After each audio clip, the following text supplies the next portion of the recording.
a lawyer from the presidential administration, a border guard officer, a former security service of Ukraine agent, a lieutenant colonel of the Ministry of Internal Affairs, and just a hopelessly in love fiancé. Alexander Burlaku managed to try on all these roles during his many years of fraudulent activity. Even arrests and subsequent imprisonment did not stop the man from continuing to carry out his scams. He also managed to charm a detention center employee and spend time with his escort and prostitutes in a sauna.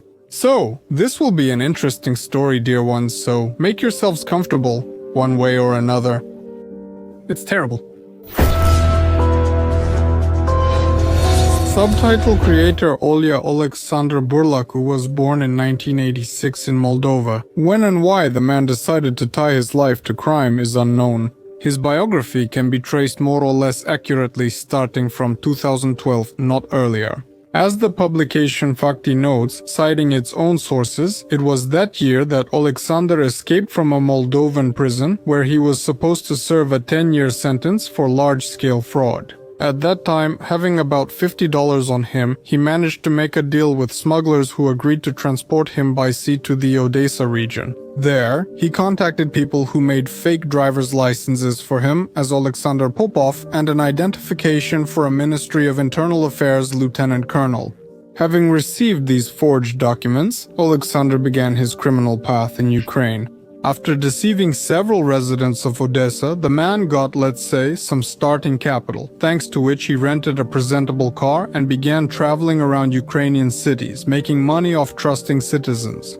In early November 2012, Alexander found himself in Volyn.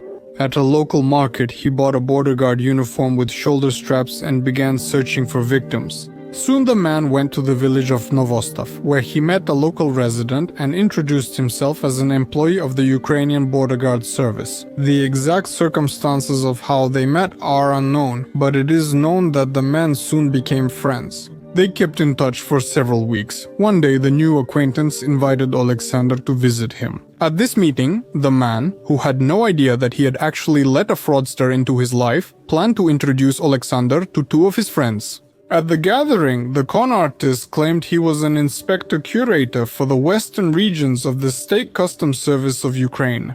He said that for a small fee, he could help buy and clear any car through customs at an attractive price. Two men from the group became interested in the offer. They ordered certain car brands from Alexander and even paid him a deposit.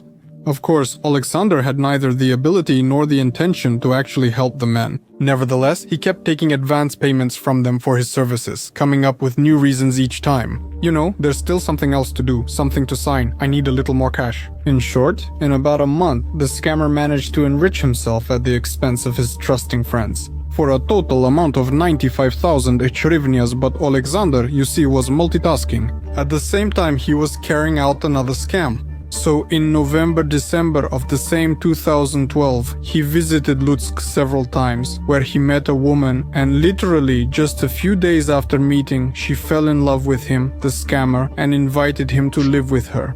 Just like that, so quickly, less than a week after Alexander moved in, he asked his beloved for a loan. The amount was $800. The man promised to return the money as soon as possible, but of course he didn't return it. Alexander didn't give it back. Instead, he offered his partner, his beloved, help in buying a new car. The woman agreed.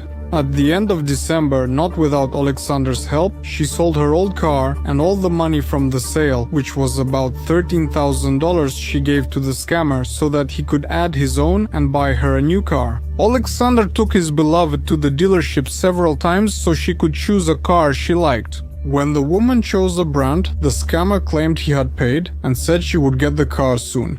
But when Alexander's girlfriend called the dealership, she was told that no money had been received in their account. Only then did the woman realize that she had been deceived.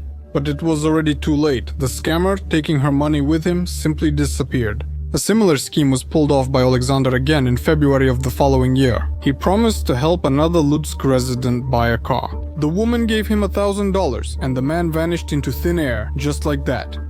In the same month, Alexander came to a Lutsk store that sells car tires and rims. He told the manager he was a lieutenant colonel in Ukraine's Ministry of Internal Affairs. He showed his service identification and asked if he could buy tires for a Mercedes on credit. The manager replied that such questions should be resolved with the store owner and asked the customer to wait for his arrival. Alexander, after waiting for the owner, was able to come to an agreement with him. He wrote him a receipt for about 10,000 hryvnias. And then, almost casually, he started a conversation about how he could help purchase and clear customs for any car at a price much lower than the market rate. Maybe people used to be more trusting, or maybe Alexander just had incredible charisma. One way or another, he managed to leave the store not only with free tires, but also with a deposit for a new car from the shop owner in the amount of over 54,000 hryvnias. Just a few days later, the scammer contacted the buyer and told him that the car was being held up at the border. He assured the man everything would be fine and offered him a chance to invest in car tires at a good price. And what did he do? He agreed. On February 17, the owner of the tire shop, together with Alexander, went to Vinnytsia, where after discussing all the terms of the deal, he handed over $20,000 to the fraudster. After that, the man only kept in touch by phone. Alexander kept assuring his victim that he was in control of everything and that the goods would be delivered to Ukraine any day now. However, at the end of the month, the owner of the tire shop noticed that Alexander stopped answering his calls and simply disappeared. Then he realized that he had been deceived and turned to law enforcement, who began searching for the scammer. Before Alexander was caught, the man managed to pull off a few more scams. In particular, the man's next victim was a woman who sold fruit at the Central Market in Lutsk. She met the fraudster in February at a local cafe. This time, the new acquaintance said he was a retired Security Service of Ukraine officer. He promised his future victim to help with the purchase of customs-cleared bananas from Spain and assured her that his price for them would be very low. This offer interested the woman and she gave him $6,000. After some time, Alexander called the victim and said that the goods the woman had invested in were starting to spoil, so he had to just sell it off himself. However, he asked her not to worry and promised that he would return all the money he had borrowed very soon. You see, that never happened. Alexander used the same scheme to deceive the last two victims. He claimed to be a customs officer, promised cars, took their money, and vanished. The amount, let's say in big quotation marks, as earnings from these two scams was about $32,000 in total. The man pulled off all these operations in just a few months and managed to make really significant amounts of money. However, his fraudulent career didn't last long. And already in March 2013, Alexander was detained by law enforcement. No money was found on him. Alexander partially admitted his guilt and promised to repay the debts to all the victims. However, he did not keep his word and law enforcement was unable to determine where the money he stole had gone. For all the crimes committed, the court sentenced Alexander to 8 years in prison. But after just 4 years, he was released on amnesty. As I mentioned earlier, before ending up in Ukraine, Alexander escaped from prison in Moldova. That's why he was put on the international wanted list. Given this, after leaving the Ukrainian prison, the man should have been extradited to his homeland. But for unclear reasons, Vidania Fakti, again citing its own sources, writes that the law enforcement agencies of Moldova knew about the detention of Alexander, but for some reason never sent a document to Ukraine regarding his extradition. One way or another, after serving 4 years, Alexander became a free man, and he decided to continue his fraudulent path in Ukraine, slightly changing, though, his already working schemes. The man moved to Kyiv, where he later met a woman. In January 2018, he was relaxing in a cafe with her and her married friends. Unaware of the scammer's past, those present discussed the apartment issue while he was there. Specifically, the married couple Alexander was with that evening were considering how to inherit the apartment of a deceased woman their relatives had cared for. After learning about the situation, Alexander told his friends that he knew a lawyer who worked in the presidential administration and, moreover, had many connections in influential circles, so he would easily solve their problem.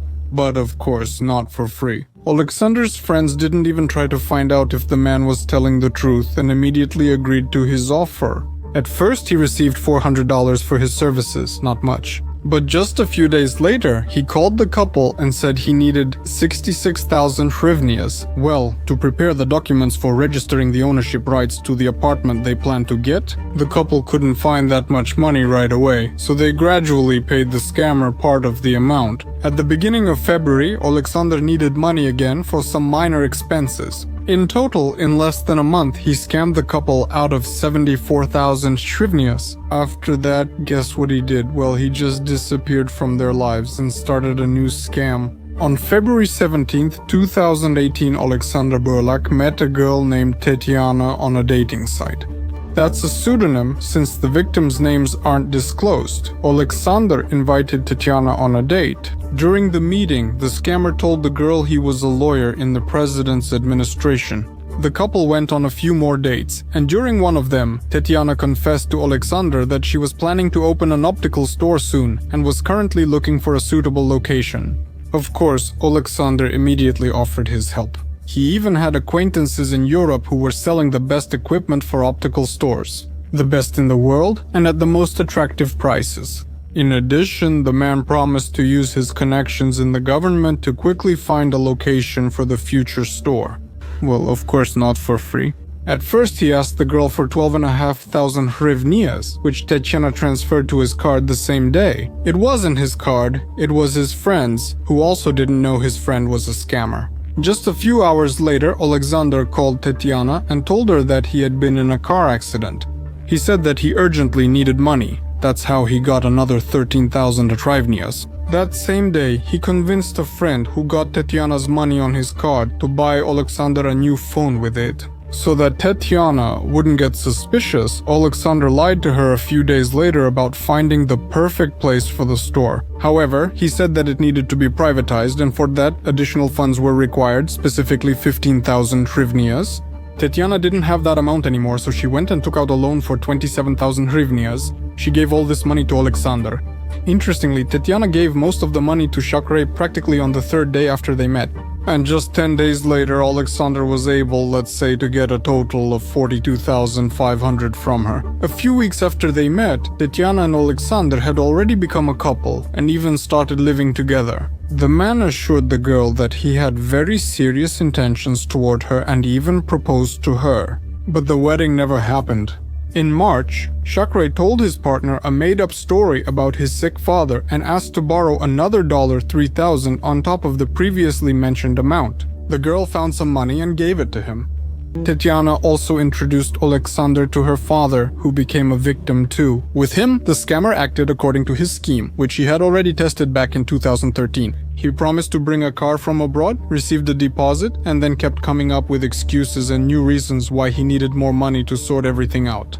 And overall, he managed to swindle his father-in-law, let's put it that way, out of 141,000 hryvnias. Until then, Tetiana's father was convinced of his daughter's partner's integrity. He also introduced Alexander to his friend, from whom the swindler took about 110,000 hryvnias for buying and clearing a foreign car. And then, without having resolved the issue with the car, Alexander promised this same man Italian-made furniture for $30,000 and another car. As a result, he managed to get about 900,000 hryvnias in cash from the victim. Eventually, Tetiana and her relatives realized they had become victims of a scam. They turned to law enforcement. In early May 2018, the police managed to detain Alexander Burlaka, who didn't even try to escape. He was still in Kyiv.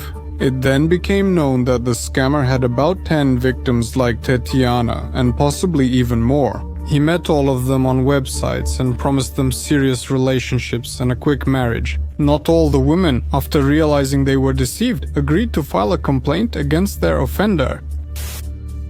The suitor would arrive at dates in luxury SUVs, which he rented for a few days. In addition, he rented apartments for meetings in prestigious buildings and claimed to be an influential person. When the relationship moved to living together, Shakray would start targeting either the woman herself or her relatives. To do this, he would offer to solve serious issues for money. On the day of his arrest, Alexander Burlaku was given a preventive measure in the form of detention, but his story did not end there. On May 23, 2018, Alexander, accompanied by an escort, went to court, and after the hearing, he and the escort went to a local restaurant. And no, the charges were not dropped in the courtroom. He simply promised to pay his escort for this, let's say, small favor.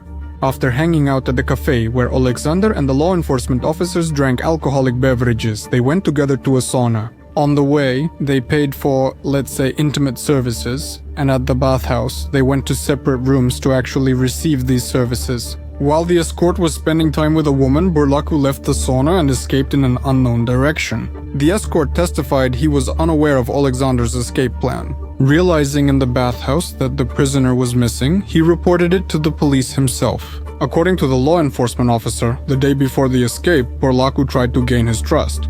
The men supposedly became friends, and the escort trusted Alexander. Well, obviously they became friends. Come on, you took the money and went with him to the sauna to film.